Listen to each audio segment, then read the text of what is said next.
Assalamualaikum warahmatullahi wabarakatuh.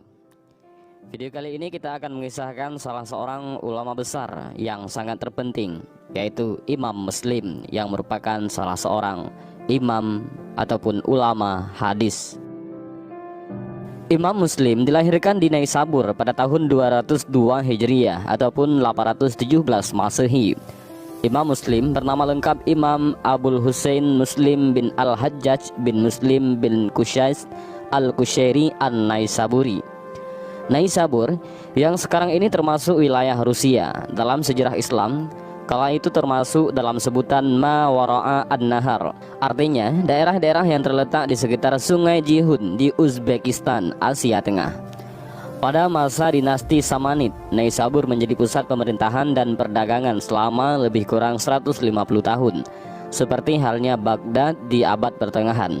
Naisabur juga Bukhara, yaitu kota kelahiran Imam Bukhari, sebagai salah satu kota ilmu dan pusat peradaban di kawasan Asia Tengah. Di sini pula bermukim banyak ulama besar. Perhatian dan minat Imam Muslim terhadap ilmu hadis memang luar biasa. Sejak usia dini, beliau telah berkonsentrasi mempelajari hadis. Pada tahun 218 Hijriah, beliau mulai belajar hadis. Ketika usianya kurang dari 15 tahun, beruntung, beliau dianugerahi kelebihan berupa ketajaman berfikir dan ingatan hafalan. Ketika berusia 10 tahun, Imam Muslim sering datang dan berguru pada seorang ahli hadis, yaitu Imam Ad-Dakhili. Setahun kemudian, beliau mulai menghafal hadis Nabi Shallallahu Alaihi Wasallam dan mulai berani mengoreksi kesalahan dari gurunya yang salah menyebutkan periwayatan hadis. Selain kepada Ad-Dakhili, Imam Muslim pun tak segan-segan bertanya kepada banyak ulama di berbagai tempat dan negara. Berpetualang menjadi aktivitas rutin bagi dirinya untuk mencari silsilah dan urutan yang benar sebuah hadis. Beliau misalnya pergi ke Hijaz, Irak, Syam, Mesir, dan negara-negara lainnya. Dalam lawatannya itu, Imam Muslim banyak bertemu dan mengunjungi ulama-ulama kenamaan untuk berguru hadis kepada mereka. Di Khurasan, beliau berguru kepada Yahya bin Yahya dan Ishaq bin Rahawiyah. Di Rai, beliau berguru kepada Muhammad bin Mahran dan Abu Ansan. Di Irak, beliau belajar hadis kepada Ahmad bin Hambal dan Abdullah bin Maslamah. Di Hijaz, beliau belajar kepada Sa'id bin Mansur dan Abu Masa Buzar. Di Mesir, beliau berguru kepada Amr bin Sawan dan Harmalah bin Yahya dan ulama ahli hadis lainnya. Bagi Imam Muslim, Baghdad memiliki arti tersendiri. Di kota inilah beliau berkali-kali berkunjung untuk belajar kepada ulama-ulama ahli hadis. Kunjungannya yang terakhir beliau lakukan pada tahun 259 Hijriah. Ketika Imam Bukhari datang ke Naisabur, Imam Muslim sering mendatanginya untuk bertukar pikiran sekaligus berguru padanya. Pada saat itu, Imam Bukhari yang memang lebih senior lebih menguasai ilmu hadis ketimbang dirinya. Ketika terjadi fitnah ataupun kesenjangan antara Bukhari dan Az-Zahili, beliau bergabung kepada Bukhari. Sayang, hal ini kemudian menjadi sebab terputusnya hubungan dirinya dengan Imam Az-Zahili. Yang lebih menyedihkan, hubungan tak baik itu merembet ke masalah ilmu, yakni dalam hal penghimpunan dan periwayatan hadis-hadis Nabi Shallallahu Alaihi Wasallam. Imam Muslim dalam kitab sahihnya maupun kitab-kitab lainnya tidak memasukkan hadis-hadis yang diterima dari Az-Zahili, padahal beliau adalah gurunya. Hal serupa juga beliau lakukan terhadap Bukhari. Tampaknya bagi Imam Muslim tak ada pilihan lain kecuali tidak memasukkan ke dalam kitab sahihnya hadis-hadis yang diterima dari kedua gurunya itu. Kendati pun demikian, dirinya tetap mengakui mereka sebagai gurunya. Imam Muslim yang dikenal sangat tawadhu dan wara dalam ilmu itu telah meriwayatkan puluhan ribu hadis. Menurut Muhammad Ajaj Al-Khatib, guru besar hadis pada Universitas Damaskus Syria, hadis yang tercantum dalam karya besar Imam Muslim, yaitu Sahih Muslim, berjumlah 3030 hadis tanpa pengulangan. Bila dihitung dengan pengulangan, katanya berjumlah sekitar 10.000 hadis. Sementara menurut Imam Al-Khuli, ulama besar asal Mesir, hadis yang terdapat dalam karya Imam Muslim tersebut berjumlah 4.000 hadis tanpa pengulangan dan 7.275 hadis dengan pengulangan. Jumlah hadis yang beliau tulis dalam Sahih Muslim itu diambil dan disaring dari sekitar 300.000 hadis yang beliau ketahui. Untuk menyaring hadis-hadis tersebut, Imam Muslim membutuhkan waktu 15 tahun. Mengenai metode penyusunan hadis, Imam Muslim menerapkan prinsip-prinsip ilmu jarah, dan ta'dil, yakni suatu ilmu yang digunakan untuk menilai cacat tidaknya suatu hadis.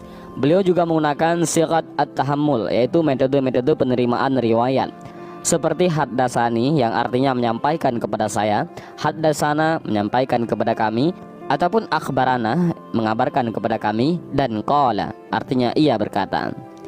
Imam Muslim menjadi orang kedua terbaik dalam masalah ilmu hadis, yaitu sanad, matan, kritik, dan seleksinya setelah Imam Bukhari. Di dunia ini, orang yang benar-benar ahli di bidang hadis hanya 4 orang. Salah satu di antaranya adalah Imam Muslim. Begitulah komentar ulama besar Abu Quraish Al-Hafiz. Maksud ungkapan itu tak lain adalah ahli-ahli hadis terkemuka yang hidup di masa Abu Quraish. Reputasinya mengikuti gurunya Imam Bukhari dalam khazanah ilmu-ilmu Islam, khususnya dalam bidang ilmu hadis. Nama Imam Muslim begitu monumental, setara dengan gurunya, yaitu Abu Abdullah Muhammad bin Ismail Al-Bukhari Al-Ju'fi, atau lebih dikenal dengan nama Imam Bukhari. Sejarah Islam sangat berhutang jasa kepadanya karena prestasinya di bidang ilmu hadis, serta karya ilmiahnya yang luar biasa sebagai rujukan ajaran Islam setelah Al-Quran. 2 kitab hadis sahih karya Bukhari dan Muslim sangat berperan dalam standarisasi bagi akurasi akidah, syariah, dan tasawuf dalam dunia Islam. Melalui karyanya yang sangat berharga, Al-Musnad As-Sahih atau Al-Jami' As-Sahih, selain menempati urutan kedua setelah Sahih Bukhari, kitab tersebut memenuhi khazanah pustaka dunia Islam dan di Indonesia, khususnya di pesantren-pesantren, menjadi kurikulum wajib bagi para santri dan mahasiswa. Pengembaraan ataupun rihlah dalam pencarian hadis merupakan kekuatan tersendiri dan amat penting bagi perkembangan intelektualnya. Dalam pengembaraan ini, yaitu tahun 220 Hijriah, Imam Muslim bertemu dengan guru-gurunya, di mana pertama kali bertemu dengan Qa'nabi dan yang lainnya. Ketika menuju kota Mekah dalam rangka perjalanan haji, perjalanan intelektual lebih serius barangkali dilakukan tahun 230 Hijriah. Dari satu wilayah ke wilayah lainnya, misalnya menuju ke Irak, Syria, Hijaz, dan Mesir, waktu yang cukup lama dihabiskan bersama gurunya Al-Bukhari. Kepada guru besarnya ini, Imam Muslim menaruh hormat yang luar biasa. Bahkan pernah beliau berkata kepada gurunya, "Biarkan aku mencium kakimu, hai Imam Muhaddisin dan dokter hadis." Penghormatan terhadap guru sangat dianjurkan di dalam Islam. Penghormatan ini dapat diekspresikan dengan berbagai macam cara. Di antaranya mencium tangan guru, membawa tas dan kitab mereka ke dalam kelas, memapah dan membantu mereka berjalan. Anjuran untuk menghormati guru ini sudah lama dianjurkan oleh para ulama terdahulu. Mereka tidak segan berebut untuk mencium tangan guru, ustadz, ataupun kiai yang sudah mengajarkan ilmu kepada mereka. Bahkan Imam Muslim, seorang ahli hadis yang paling terkenal di dunia Islam, pada saat bertemu gurunya Imam Al-Bukhari, tidak segan untuk mencium kening dan kakinya. Ini tentu bukan sesuatu penyelewengan dan penyimpangan. Andaikan tidak benar dan dilarang di dalam Islam, tentu Imam Muslim sebagai ahli hadis tidak akan melakukannya, dan Imam Al-Bukhari pasti sudah melarangnya. Syekh Nuruddin dalam Lamahat Muhjazah fi Usuli ila Hadis mengutip sebuah riwayat tentang adab Imam Muslim saat bertemu gurunya. Riwayat ini berasal dari Ahmad ibnu Hamdun Al-Kashar, bahwa Imam Muslim pernah mendatangi Imam Al-Bukhari untuk bertanya tentang hadis mu'allal. Ketika bertemu, beliau langsung mencium kening gurunya dan berkata, "Biarkan aku mencium kedua kakimu, wahai maha guru, pemuka ahli hadis dan pakar dalam kajian ilal hadis." Imam Muslim yang sudah sangat tersohor pada masanya tidak enggan untuk menghormati dan bersikap rendah diri di hadapan gurunya. Ia tidak sekedar cium tangan, tetapi juga cium kaki gurunya. Dengan demikian, tradisi ngalap berkah bukanlah sesuatu yang baru dan berasal dari pengaruh tradisi lokal sebagaimana dituduh oleh sebagian orang.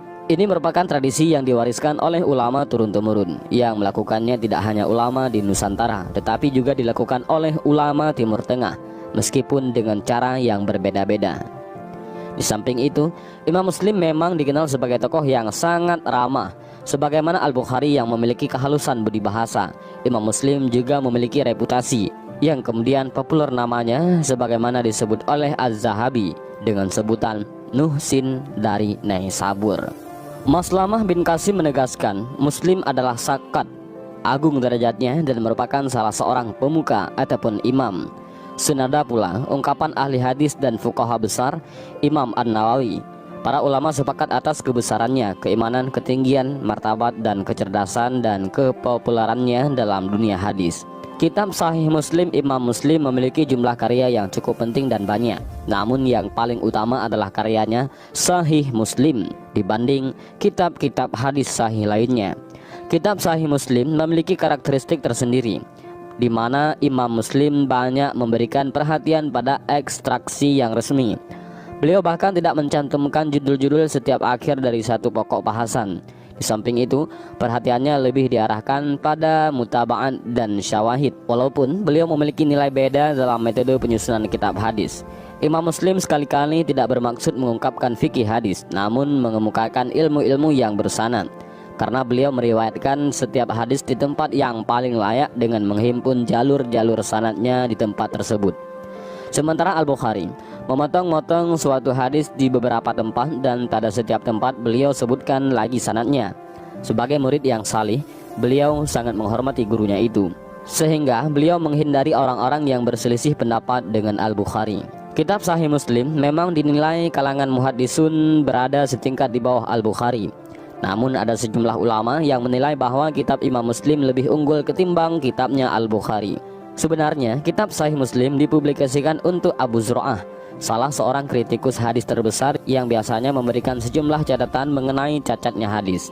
Lantas Imam Muslim kemudian mengoreksi cacat tersebut dengan membuangnya tanpa argumentasi, karena Imam Muslim tidak pernah mau membukukan hadis-hadis yang hanya berdasarkan kriteria pribadi semata dan hanya meriwayatkan hadis yang diterima oleh kalangan ulama, sehingga hadis-hadis Muslim terasa sangat populis. Berdasarkan hitungan Muhammad Fuad Abdul Baqi, kitab Sahih Muslim memuat 3033 hadis. Metode penghitungan ini tidak didasarkan pada sistem isnad sebagaimana dilakukan ahli hadis, namun beliau mendasarkan pada subjek-subjek.